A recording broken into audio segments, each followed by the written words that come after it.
مولاي صل وسلم دائما ابدا على حبيبك خير الخلق كلهم۔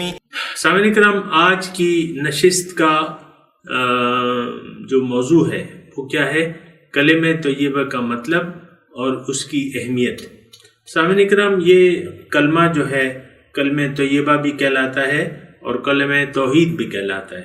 اللہ تعالیٰ کی توحید کو تسلیم کرنے والا شخص جو ہے، یعنی اللہ کو الہ واحد تسلیم کرنے والا شخص صاحب ایمان ہے۔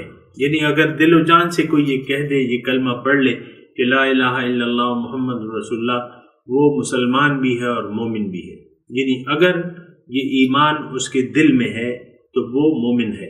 بہرحال کلمہ کیا ہے؟ لا الہ الا اللہ، کیا مطلب؟ اللہ کے سوا کوئی معبود نہیں۔ محمد الرسول اللہ، محمد صلی اللہ علیہ وسلم جو ہیں وہ اللہ تعالیٰ کے رسول ہیں۔ تو یہ ساری بات ہے سامعین کرام، اس کو یعنی اس کلمے کی اہمیت کو ہم نے جانا نہیں ہے عام طور پہ، نہ ہمیں بتایا جاتا ہے۔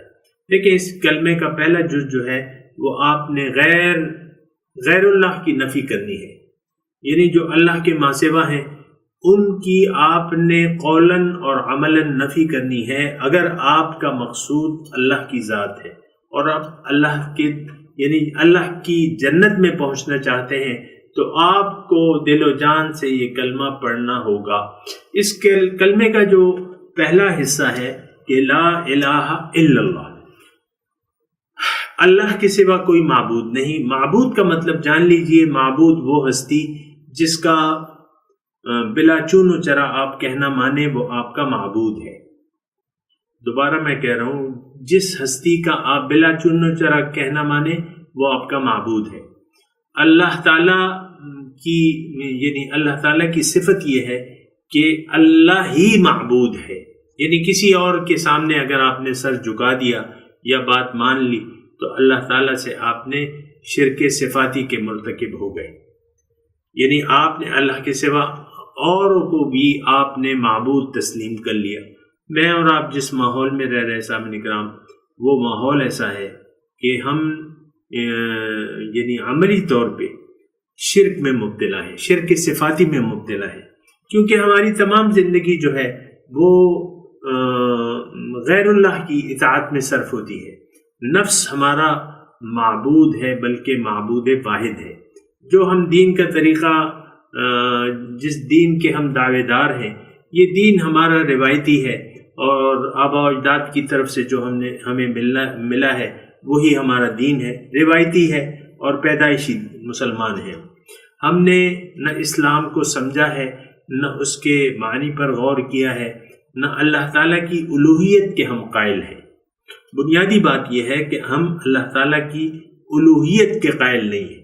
ہماری جو تمام زندگی گزر رہی ہے وہ غیر اللہ کی اطاعت میں گزر رہی ہے، اور اس میں سب سے بڑا جو ہمارا معبود ہے وہ ہمارا نفس ہے، جس کی وضاحت اللہ تعالیٰ نے کی ہے قرآن میں کہ ارأیت من اتخذ الہہ ہواہ، کیا دیکھا ہے تم نے اس شخص کو جس نے اپنی خواہشات کو اپنا معبود بنا لیا ہے۔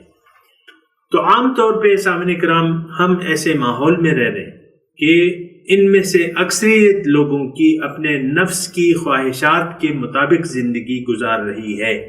یہ جو ہم نے روایتی طور پہ دین لیا ہوا ہے، یہ اللہ کی اطاعت نہیں ہے، بلکہ یہ ہماری نفس کی خواہشات ہے۔ اسلام کو یعنی ہم نے